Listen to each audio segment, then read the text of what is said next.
Yo diría más que nada una conversación amena con nuestro invitado. Lo tenemos esta mañana a Oscar Chiarotti, que es director ejecutivo de Juntos por la Educación.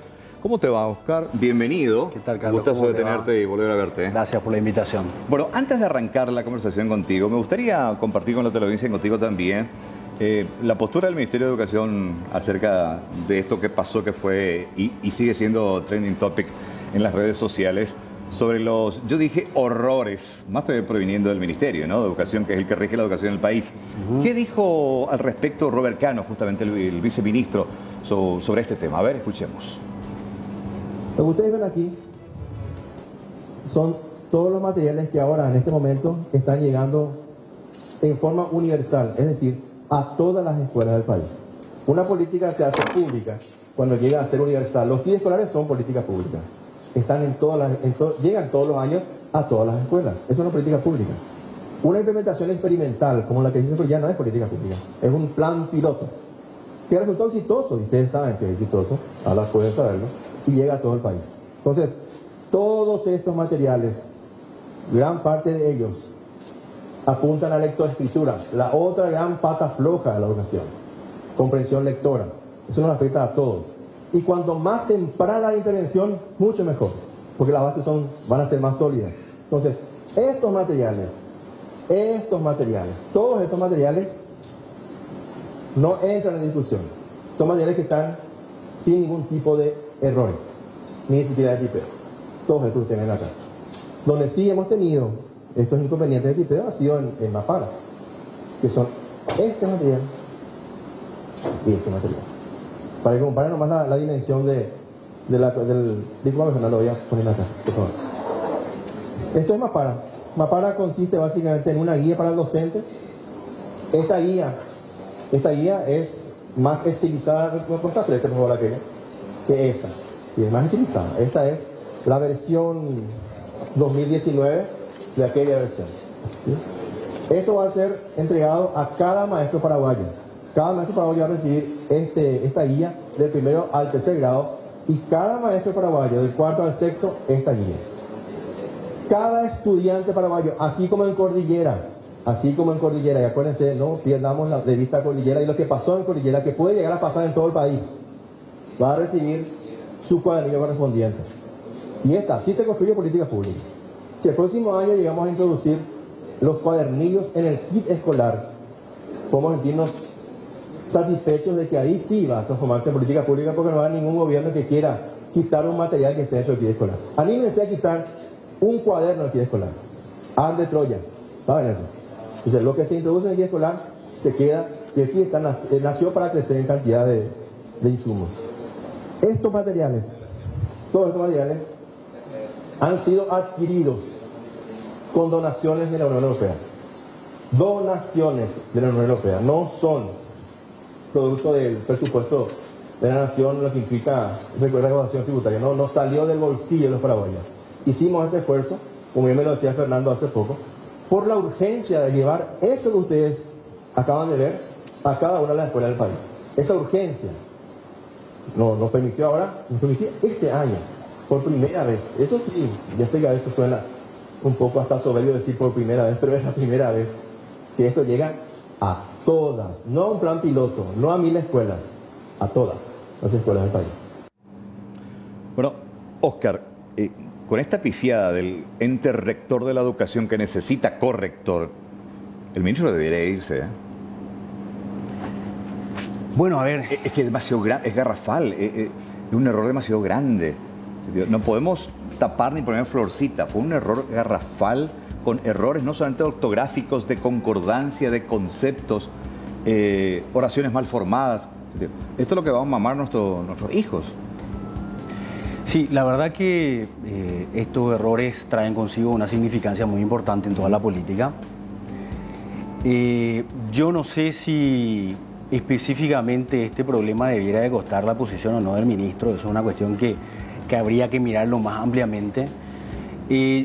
Porque principalmente creemos que una sola persona no va a cambiar la dinámica educativa, ¿cierto? O sea, si nosotros seguimos pensando que la cabeza del ministerio de alguna u otra forma supone el Mesías que va a traer consigo todas las soluciones, estamos muy equivocados, ¿cierto?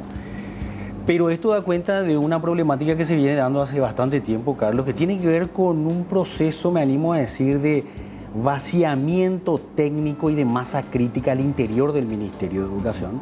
En estos últimos años, prácticamente muy pocos han sido los que se han ocupado por desarrollar un proceso de formación de capacidades, de condiciones.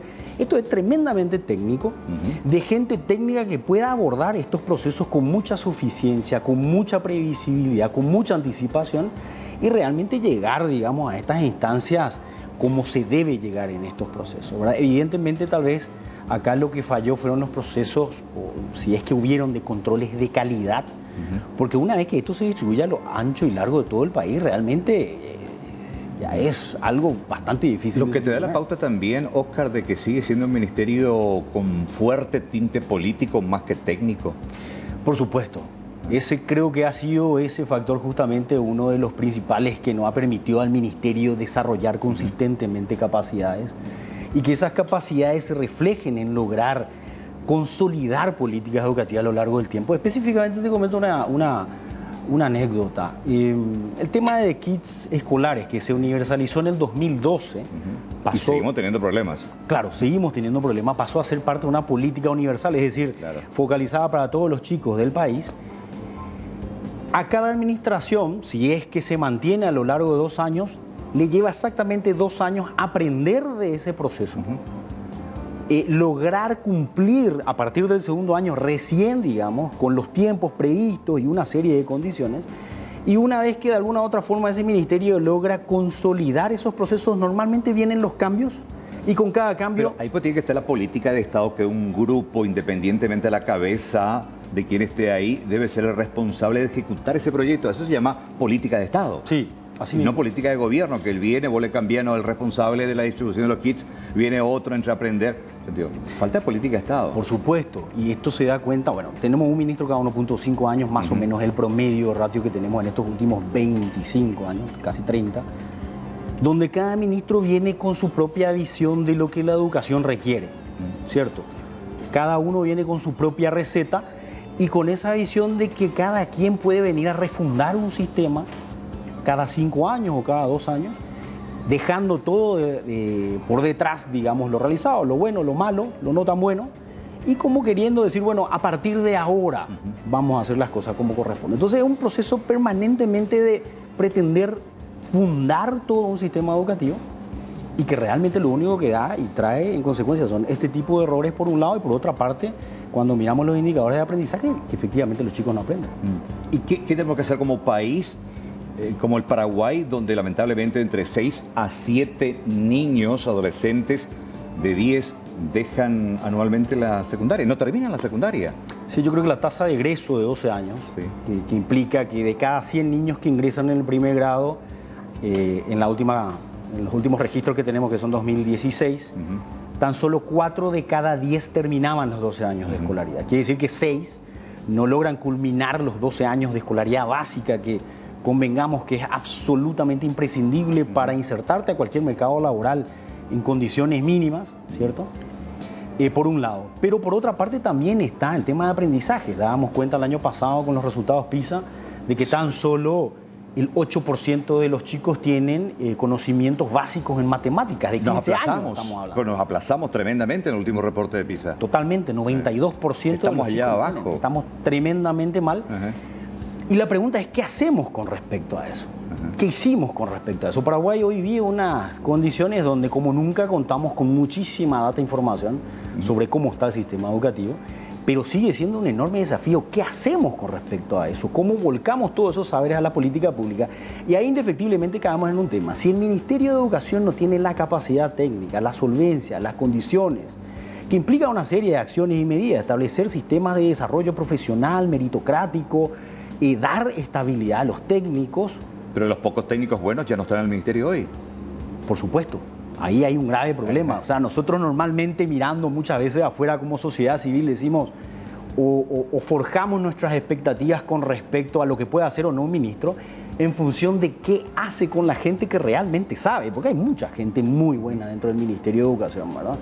Pero la pregunta es, cuando uno empieza a ver de que cada ministro viene y se ocupa más por meter su propia gente, muchas veces no conocen del sistema, son gente que normalmente viene a aprender, bueno, muchas veces suceden estos problemas que tienen que ver con improvisaciones, que tienen que ver con falta de competencia y con muchas otras cosas. Y no están hablando tampoco de una situación en la que ustedes improvisan o como dicen, es fácil criticar. Creo que, si la memoria no me falla, Juntos por la Educación fue uno de los primeros en ejecutar este proyecto en Cazapá, ¿verdad? Exacto. Sí, en el 2000, ¿cuánto fue eso? 2014. Sí, ¿y cómo fue el resultado? Bueno, te comento un poco, y qué bueno que lo preguntas, en el 2014 íbamos a Cazapá, Sí. pero con otro objetivo. Paraguay tiene un sistema educativo tremendamente centralista, donde digamos que todos los procesos de planificación y gestión se centralizan acá sobre el 15 de agosto, de lo que se tiene que hacer en cada una de las escuelas del país sin mucha participación de los gobiernos locales. Nosotros llegamos en el 2014 a Cazapá tratando de buscar gestionar con la comunidad educativa un modelo de cómo trabajar la educación con todos los actores locales. Y los actores locales nos decían, señores, nuestros chicos llegan a sexto grado, no saben leer y escribir. Entonces, bueno, nosotros como organización de soporte golpeamos las puertas del ministerio y decíamos qué tipo de metodologías tienen efectivamente para llevar adelante esto. Y bueno, salen estas metodologías, Mapara, Leo, Pienso y Aprendo, que nuestro aporte y desafío fue en aquel momento llevarlo en todo un departamento, trabajar con la gente en lograr mayor efectividad, eficiencia y adaptación de estos documentos. Por ejemplo, no existían estos documentos en lengua guaraní, eso se desarrolló en Cazapá en el marco de esta experiencia, con una visión clara, era necesitamos probar esto para ver si el día de mañana se puede replicar a nivel nacional. Es decir, se evaluaron fuertemente, se desarrollaron capacidades de los educadores y la buena experiencia que tuvimos en Cazapá, por supuesto conjuntamente con el Ministerio, es lo que creo que hoy le está permitiendo al Ministerio de Educación este desafío de pretender abordarlo a nivel nacional. De hecho, hay muy buenos discursos donde señalan, y creo, me parece sumamente interesante, y es cierto que la transformación educativa es el gran desafío de este nuevo Paraguay, de hecho. Pero ¿cómo vamos a hacer esa transformación educativa, Oscar, si con estos errores, con las cuestiones técnicas que lamentablemente no son bien vistas evidentemente en el Ministerio, y con una inversión que es la más baja a nivel regional y entre las más bajas en Latinoamérica? Y siento tanta envidia, pero con todo respeto a Bolivia, que está acá a menos de 1000 kilómetros, que encabeza en Latinoamérica junto con Ecuador la inversión pública en educación. Bueno, ahí hay cuestiones creo que estructurales y también coyunturales. Estructural en el sentido de esto que decís, estamos entre los países que menos invierten en educación, estamos... Menos del 4%. En cuanto al PIB sí, pero digamos un indicador más efectivo es la inversión por alumno. Paraguay está en torno a los $900. Sí. El año pasado... Chile invierte $5000 el año pasado hacíamos un análisis de cuánto nosotros debemos invertir mínimamente para garantizar políticas de derecho. Y los datos que nos daban, bueno, los números a los que llegábamos eran de $3200 por alumno por año. Es decir, estamos invirtiendo menos del 1/3 de lo que debiéramos invertir. Pero sin embargo, Carlos, en esta coyuntura el Ministerio de Educación tiene más recursos de lo que puede ejecutar en un año. Darte un ejemplo, hoy en día el promedio de ejecución, por ejemplo, de recursos destinados a infraestructura en el Ministerio no pasa del 40%. Pero es un promedio histórico, te estoy hablando de los últimos 12 años. Un déficit tremendo de gestión, entonces. Hay realmente un déficit muy importante de gestión que me trae a colación esto que decís. En una coyuntura donde queremos transformar la educación de nuestro país, un punto central y neurálgico son las capacidades del Ministerio donde tiene que anclarse este proceso de transformación educativa, ¿cierto? Cualquier proceso de transformación educativa se debe llegar para y con la gente, en el marco de un proceso de diálogo, un proceso de construcción de consensos y concertaciones, donde tiene que haber una visión muy clara de que ese proceso de transformación se gestiona tal vez desde el ministerio, pero no desde esa centralidad únicamente, se gestiona con la gente. Y para eso necesitamos un ministerio tremendamente solvente, sólido, competente, con muchas condiciones para llevar adelante ese proceso. Esas son cuestiones que, por ejemplo, podemos aprender muy bien de lo que ha sido el proceso de reforma de los 90, que yo no estoy de acuerdo efectivamente con que haya sido un fracaso, porque el inicio de ese proceso, la planificación, la arquitectura de ese proceso estuvo genialmente elaborada. El problema fue la implementación a lo largo del tiempo que efectivamente no permitió llegar a las aulas. Mucho tenía que ver con la insuficiencia en el financiamiento de aquel proceso de reforma, que nosotros creemos que en este momento estamos en muchísimas mejores condiciones en cuanto a financieramente hablando. Pero nuevamente digo, si no cambiamos la unidad de análisis y ponemos foco en ese Ministerio de Educación, que necesita urgentemente realmente muchas acciones que desarrollen capacidades, competencias, como pocos ministerios o instituciones del Estado lo lograron. El Banco Central Paraguay es uno de ellos, por ejemplo. Es una institución que ha logrado consolidar procesos de formación, desarrollo y masa crítica al interior de las instituciones. El Ministerio de Hacienda, pero no así efectivamente el Ministerio de Educación. Decime, volviendo al tema del error, que es evidentemente hoy portada en los diarios y tema de debate, ¿cómo recibe la gente, el ciudadano común y corriente que está en la calle, este tipo de errores? Bueno, ayer creo que justamente este tema era uno de los trending topics en Twitter. Nosotros estuvimos siguiendo en algunos momentos, digamos, cuáles eran las opiniones de la gente, cómo se interpretaba. Y realmente veíamos hasta cierto hartazgo, digamos, de parte de la ciudadanía con respecto a estas cuestiones. Y creo que tiene que ver mucho con la polarización y el descreimiento que hay, digamos, hacia las distintas autoridades. Tal vez no específicamente con el ministerio, digamos, que entra en un contexto general. Pero por otra parte también con un perfil un poco tal vez resistido por parte del ministro de Educación, donde, bueno, nadie esperaba que el señor Peta sea ministro de Educación. Realmente se está orientando y, bueno, de la noche a la mañana se determinó que sea él. Efectivamente vemos que hay un rechazo unánime muy importante y creo que está vinculado mucho con las expectativas. Realmente la gente siente que estamos en un momento donde la línea tiene que ser absolutamente otra y donde tenemos que estar discutiendo otras cosas. Claro. Más que este tipo de circunstancias. Y para cerrar, Oscar, y agradezco mucho tu tiempo y tu visita a esta siesta. Usted es de la época de Semillitas, ¿no? Como yo sí, yo de la época de Semillitas. Bueno, pero me gustaría, sí, por una cuestión de tiempo nada más, compartir contigo y darme una opinión sobre esto que aparece en el prólogo. Dice, el material, estamos hablando de la nueva versión de este libro de primaria, dice, el material así concebido es aprobado hace 50 años por resolución ministerial número 35 del 6 de febrero de 1970. Curiosamente, el día exacto de la historia en que nace el actual ministro de Educación, Eduardo Peta San Martín. No, te juro que... Pero bueno, me gustaría escucharte a vos, no a mí. Yo no soy profesional especialista en salud mental, así que prefiero guardarme mis opiniones con respecto a esto. ¿Debería de consultar?